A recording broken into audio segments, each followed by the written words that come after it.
তাহলে চলো তোমার আমি কিছু দূর আগে দিয়ে আসি। আচ্ছা, তাহলে তাই চলো। তোমার সঙ্গে আমার কবে দেখা হবে? ওই যে দেখতেছ একটা বট গাছ, ওই বট গাছের নিচে তুমি এসে বাঁশি বাজাইবা আর তোমার বাঁশির সুরে আমি ছুটতে আসু। বটগাছ কোথায় আমি দেখিনি, তুমি দেখাও। তখন শুনবো কিভাবে? ওই যে দেখো। আচ্ছা তাহলে চলো যাই। ঠিক আছে। ওরে মায়া রে মায়া রে মায়া রে মায়া রে ওরে মায়া রে মায়া রে মায়া রে মায়া রে ওরে মায়া ওরে মায়া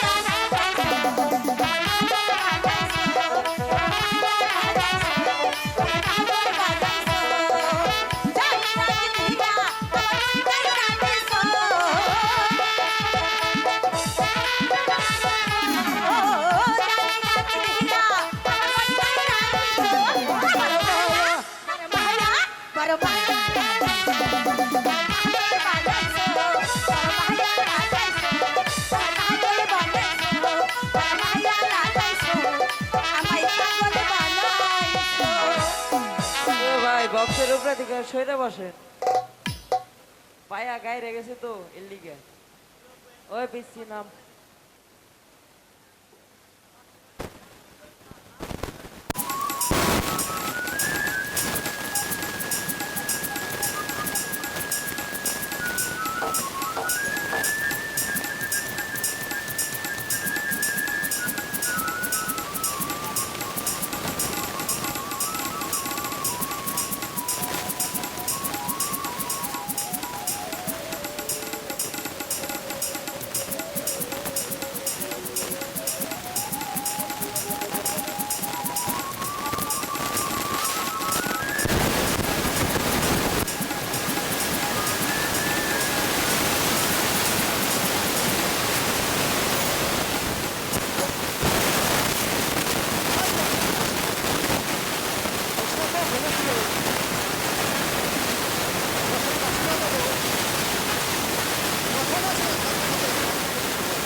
শেষে আমার থাকে দিবা না তো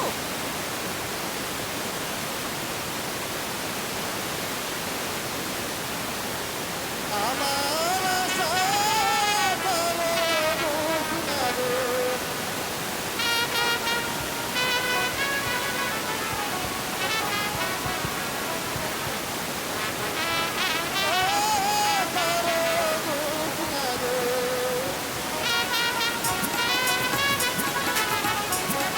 বন্ধু কি কইতাছো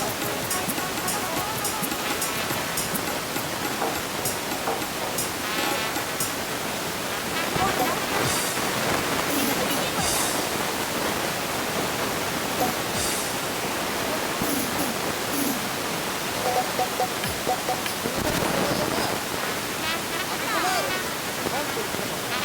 সত্যি আমি তো ভাবছি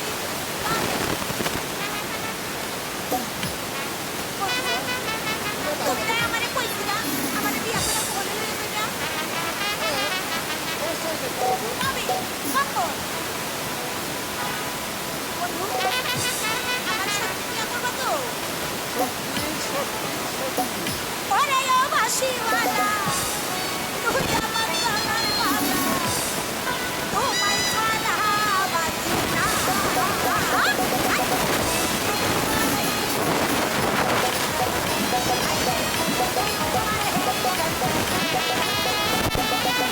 ওরে ও বাঁশিওয়ালা তুই আমার গলার মালা ওরে ও বাঁশিওয়ালা তুই আমার গলার মালা তোমায় ছাড়া বাঁচি না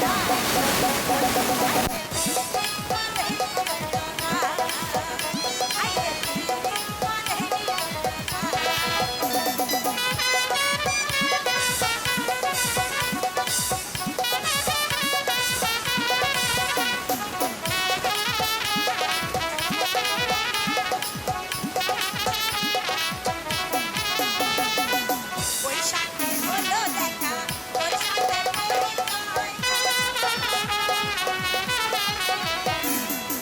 বৈশাখে হলো দেখা তোর সাথে পরিচয় শরতে হলো প্রেম কাকে কি বলবো ভাই বলবো কি বলো আমি হেমন্তে বলবো কি বলো আমি হেমন্তে খুব বসন্ত তোমায় ছাড়া বাঁচি না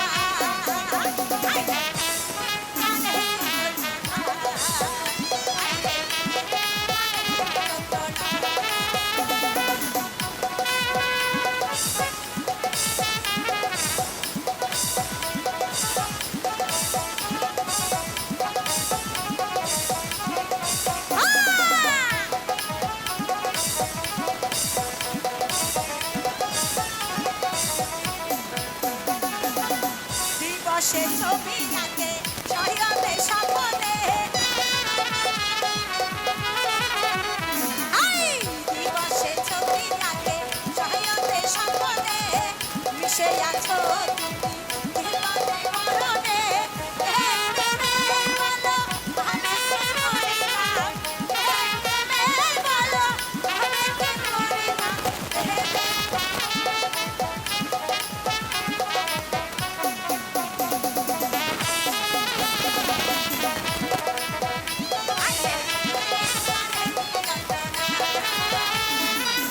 ওরে ও বাঁশিওয়ালা তুই আমার গলার মালা ওরে ও বাঁশিওয়ালা তুই আমার গলার মালা আই রে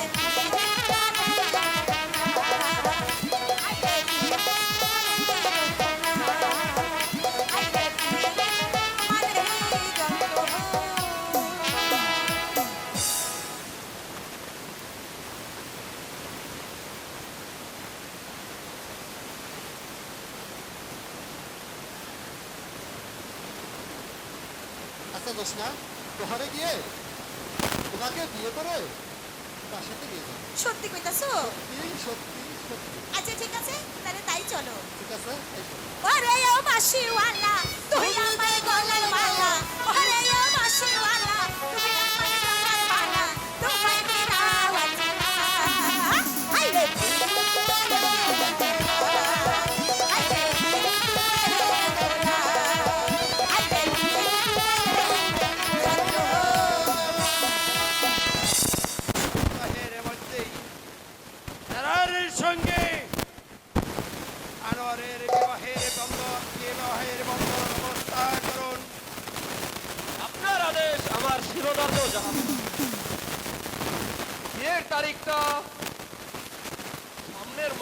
দরবারে দিলে অতি উত্তম হবে।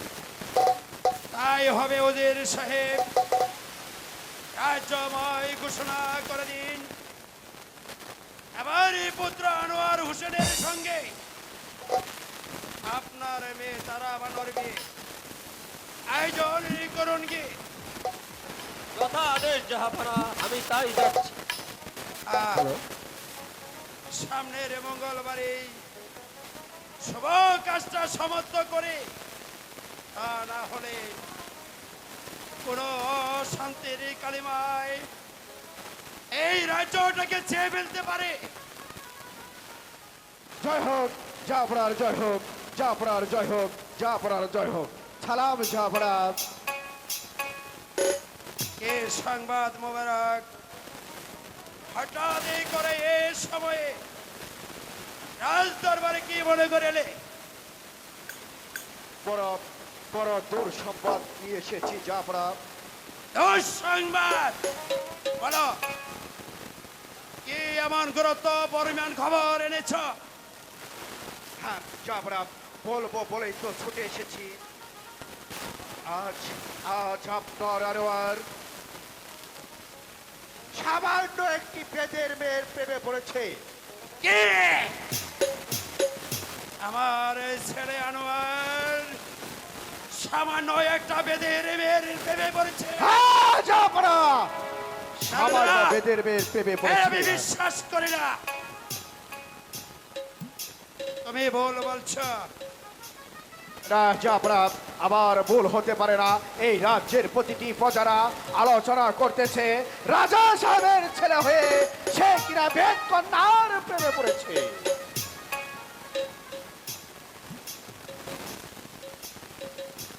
হ্যাঁ জাফরা, রাজকুমার শুধু প্রেমেই পড়েনি, বেদের মেয়ের শক্তি। আমি নিজ কানে শুনেছি আজ তাদের বিবাহ হবে। তোমার এ কথা যদি মিথ্যে হয় মোবারক, তাহলে কি ভেবে দেখেছো তোমার কি হবে? হ্যাঁ জাফর, আমি জানি আমার কথা যদি ভুল হয় তাহলে আপনি আমাকে মৃত্যুদণ্ড দিতে পারেন। তাই বলে এত বড় সত্য কথাটাকে আমি কিছুতেই গোপন রাখতে পারিনি জাফরা। কুমার এখন কোথায়? ওই যে বেদের বহরে। তুমি যেতে পারো। আপনার আপনার আদেশ আমার শিরোধার্য। কোথায় মুন্সিজি? গোলাম হাজির হুজুর, ফরমায়া। যাও মুন্সিজি, এই মুহূর্তে সেনাপতি সাহেবকে রাজের দরবারে আসতে বলো। যথা আদেশ জাহাপনা। না না, কিছুতেই আমি ক্ষমা করব না। আমি চাই না কোনো কুলাঙ্গার সন্তান। বন্দেগি জাহাপনা, গোলাম আপনার সম্মুখে দণ্ডায়মান। শোনো সেনাপতি সাহেব, এই মুহূর্তে লক্ষা নদীর তীরবর্তী বেদের বহরে বাহিনী দাঁড়ায় ঘিরাও করে ওই কুলাঙ্গার কুমারকে আর তার প্রেমিকাকে গ্রেপ্তার করে বন্দিশালায় আবদ্ধ করে রাখো। আগামীকাল আকাশ দিবালোকে রাজ দরবারে বিচার করা হবে। আমি আপনার হুকুমের গোলাম। আমি এক্ষণে যাচ্ছি ওই বেদের বহরে। সে পুত্রকে নিয়ে আমি এতদিন আমি স্বপ্ন দেখতাম, সেই পুত্র আমার আশার মুখে চাই তুলেছে। পিতার অনুমতি না নিয়ে যে পুত্র সামান্য একটা বেদের মেয়ের প্রেমে পড়তে পারে, সব কিছু বিসর্জন দিতে পারে, আমি কিছুতেই বরদাস্ত করব না। আমি বিচারক, আমার যে বিচার করতেই হবে, বিচার করতেই হবে, করতেই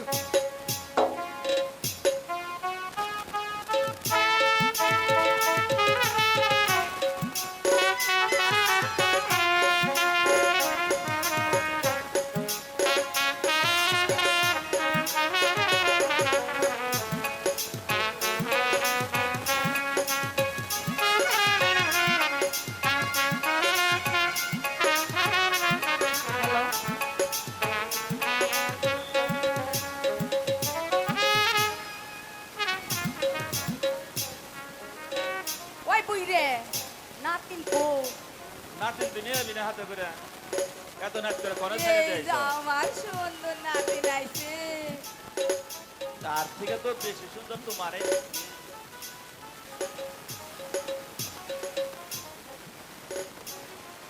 আনোয়ার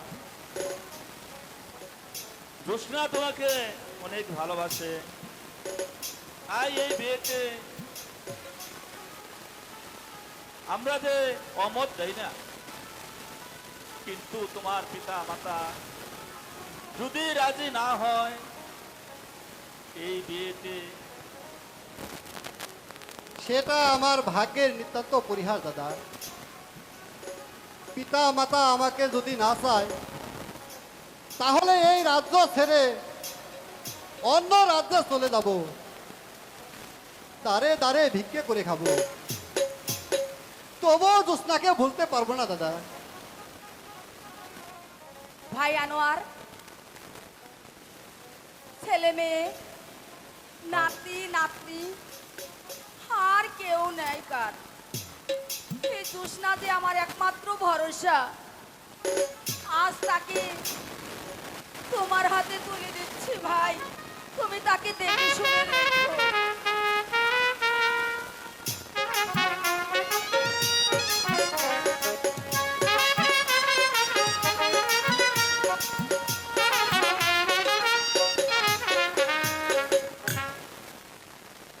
তাইলে আর দেরি কেন? আমি এক্ষুনি মোল্লা সাহেবকে নিয়ে আসতেছি।